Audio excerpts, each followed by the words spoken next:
Courage, power, wisdom. 3 different characteristics or traits that can create our personalities and govern the way we interact with the world around us. However, although I have just listed these 3 traits as equals, there's a clear power difference between them. On their own, power is the strongest trait of the 3, easily managing to take down the other 2 with relative ease. Does this mean that power is the ultimate ability to exert dominance? Well, in theory it would. The best example to show the power discrepancy between these 3 traits is through a video game. These characteristics are the 3 pieces of the Triforce, with each piece being represented by the 3 main characters in the Legend of Zelda series. Not only is the Triforce depicted to have the bottom 2 pieces as weaker to the top part of the Triforce, being relegated to the Triforce of Power, but this image also already sets the tone for an underdog story. A story of courage and a battle against a foe whose odds are in their favor. The Legend of Zelda is one of my favorite video game series, and its consistent narrative of an uphill battle is continuously inspiring and mesmerizing. Video games have the power to do that. There are many instances of these courageous protagonists that battle against all odds. However, some may argue that this is already the main synopsis for all video game stories. You, the player, are weak at the beginning and only get stronger as the game progresses. Well, sure, even beating some weird, ever-growing mutation in Resident Evil 7 can be told as an underdog story, but coming from a series where the characters have punched massive boulders and defeated big spider mutations, it portrays a story where you will ultimately be victorious. You just need to take the time to get stronger. That isn't an underdog story compared to Zelda, even if you know what the outcome may be, has an atmosphere that puts you on edge whether you are strong enough to defeat the great evil. And that is what I wanted to talk about in today's video, the many underdog stories in video games and how they are set up to be so meaningful. But before I continue, I need to mention that due to talking about underdog stories in games, I will be spoiling the main plot and stories of the games listed on screen right now. That's your spoiler warning, and now, back to the concept of underdogs.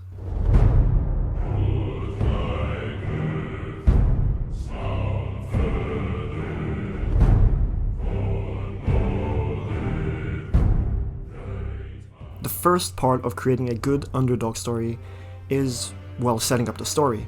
Any good underdog story should be able to make sure that the player knows that they are at a strong disadvantage, and that this disadvantage stems from the fact that they are not strong enough to overcome this obstacle unless they do something about it. Games can set up these bigger-than-life dangers, but if the game does not put an emphasis on the player being weak, the feeling of overcoming a great enemy won't necessarily feel the same. Take the Sonic the Hedgehog games. Sure, Sonic is simply a hedgehog that goes against a bioweapon designed to destroy Earth and the literal end of the world itself. All these enemies on their own would send shivers down any normal character's spine, but Sonic's boss battles take a completely different tone. Instead of hopelessness, Sonic takes the awesome route by turning into Super Sonic. Once Sonic turns into Super Sonic, it's game over. You know that you've won the battle, and this is just a victory lap now. Sonic goes super, and the music reflects that, usually accompanied by some high-octane song, Live and Learn in Sonic Adventure 2, Boss Solaris Phase 2 in 06, and any of the vocal tracks for the Titans and Frontiers. This is a textbook way of how not to set an underdog tone or story, but rather create a standout set-piece moment. Although, with the right story beats, these high-octane moments can feel a lot more like stories that have come from an underdog movement, like in Final Fantasy VII. To call Final Fantasy VII an underdog story would be a bit of a stretch, but if you take it in the narrative, the opposition, the stakes, FF7 is a game that does a perfect job at setting the tone and risks that the party will be going up against. FF7's story is one of not just going up against a near impossible enemy to defeat, but also up against the inner challenges and a large corporation against the party. In FF7, you play as Cloud Strife, and although many people know that Sephiroth is the primary antagonist of the game, those who haven't played the game don't know much about the other 2 challenges you face, the Shinra Corporation and your own identity. Although going up against Sephiroth is self-explanatory as how it is an underdog story because quite literally Sephiroth is a god, makes sense, but coupled along with the other 2 aspects, Sephiroth's presence becomes even more daunting. Firstly, the Shinra Corporation is a corporation that is sucking the life out of the planet and abusing the world's natural energy, and as a mercenary, you join a group of people as a small rebellion to fight against the large corpo.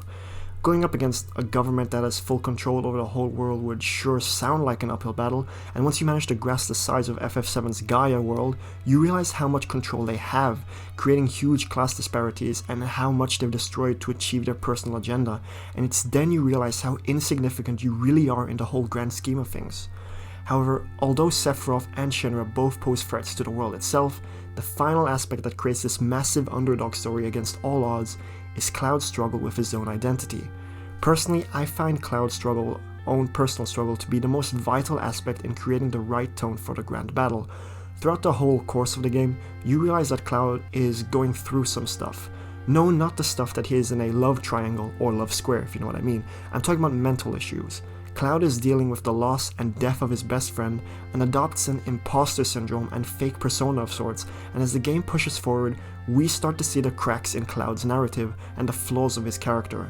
Sure, they aren't that apparent or play a great role in the overarching plot of the game, but it plays an essential role in creating a smaller story of the greater plot.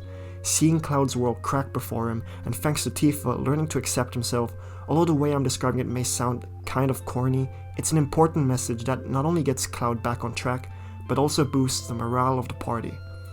Starting games off with well-made underdog stories that unfolds as the game progresses are one of the many ways that these captivating challenges can be told, or, of course, you can simply just make it plain and obvious.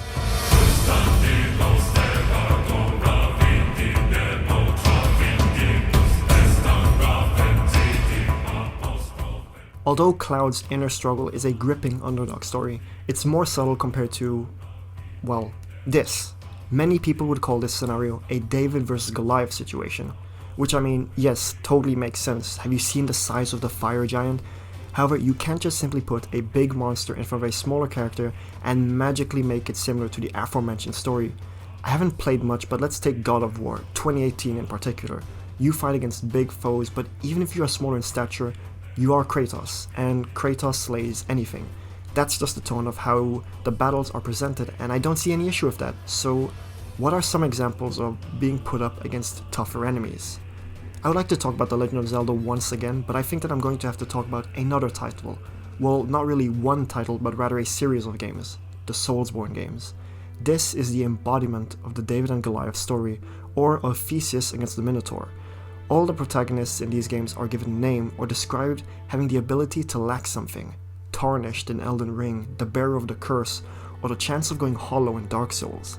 These subtle lore hints pave the way for making you feel small, insignificant, and above all, weak, which, let's be honest here, you are. You have a small health bar, limited amount of stamina, and the damage you deal under normal circumstances is minuscule.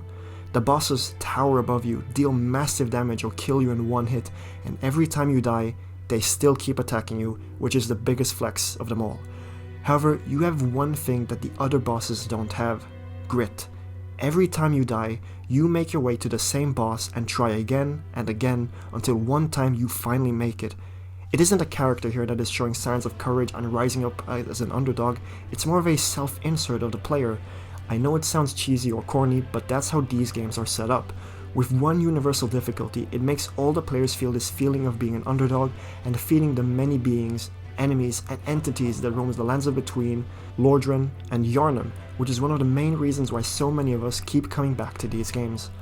Still talking about how it works in terms of gameplay, let's move over to Persona 5. Turn-based combat, am I right? What makes Persona 5 stand out from other JRPGs in my eyes is the main band of characters and how they take down the greater evil. Not only are they, well, teenagers, but they are teenagers also trying to take down people in power. This in itself is basically an impossible task, but since they have access to the metaverse and the collective cognitive thoughts of others, it gives them a fighting chance to change the hearts of these evil people, and that's reflected in the boss fights. Regular battles in Persona 5 are pushovers. Once you reach a certain level in the metaverse, you can simply run them over and collect their experience points without having to engage with them in battle. Or if they don't die, you are still strong enough to take them out with relative ease, but the boss fights, these are big. Take the primary antagonist of the game, Shido, a corrupt politician who is abusing the metaverse and other higher up positions to win the Prime Minister election. This is something that is an uphill battle, and Shido's version of himself in the metaverse is even more daunting. The boss fight reflects him using people and shaping them into any weapon that he sees fit, and disposes them with ease when he doesn't need them anymore. Furthermore, once he has disposed of those he doesn't need, he just turns himself into Goku, and I wish I was joking. However, the heroes fight side by side, tooth and nail, and in the end, not only manage to beat and change the heart of a politician, but also manage to beat, well, this? The point I was trying to make, well, actually isn't a point if I think about it. It's just that in order to create these scenarios of an underdog against a seemingly impossible fight, there's got to be more than just big enemy go big strong, you know? Which I guess does make this a point.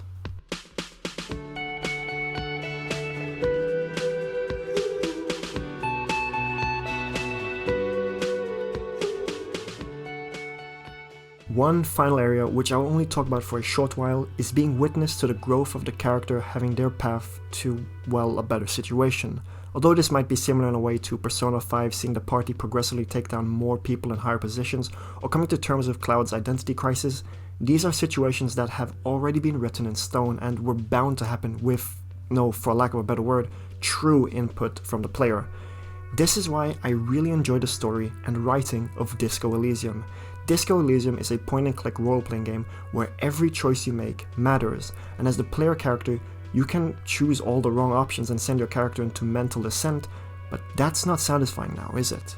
Doing the right choices, choices that coincide with your own morals and views, trying to work around with the small tools that you have at your disposal, trying to fix this mess, the situation is far from ideal, but managing to make the most out of it, progressing the story, making progress in the murder investigation, learning more about the locals, it makes me feel victorious.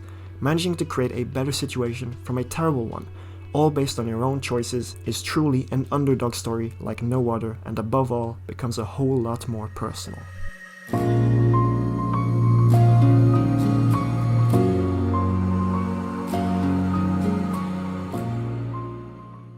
There are many underdog stories in video games, far too many for one video, and listing them all in one video, well, that wouldn't be fun for you guys having to listen to me for hours on end, but I think I was able to cover some of the core areas about what makes and creates these well-crafted stories of defying the odds, learning about the deeper struggles of the characters, using courage to stay relentless and keep pushing and trying despite all the odds, and personal choices that can impact the way the story will unfold.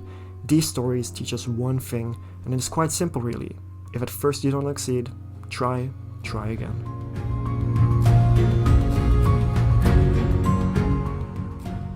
And with that, welcome to the end of the video. Thank you guys so much for watching, and I hope that you enjoyed the video. I'm pretty sure that this is quite a bit shorter than my previous videos, but I think that the length is about alright. But what are you guys' favorite underdog stories in video games? Leave them down below, as I'd love to hear them, and any support or critiques are appreciated. With that said, if you want to see more from me, you can find my Twitter and on Patreon, or join our small Discord community, or listen to my music on SoundCloud, which will all be linked in the description down below. Anyways, it's 2023, which means this is the first video of the year, and I'm quite excited. Not only do I have many interesting videos I want to make this year, but there are just so many good games that are coming out too, but that's enough for now. Once again, thank you guys for watching, and I hope to see you in the next one. Have a good day, or night, and good rest of your week. With that, have a good one, and Storm out.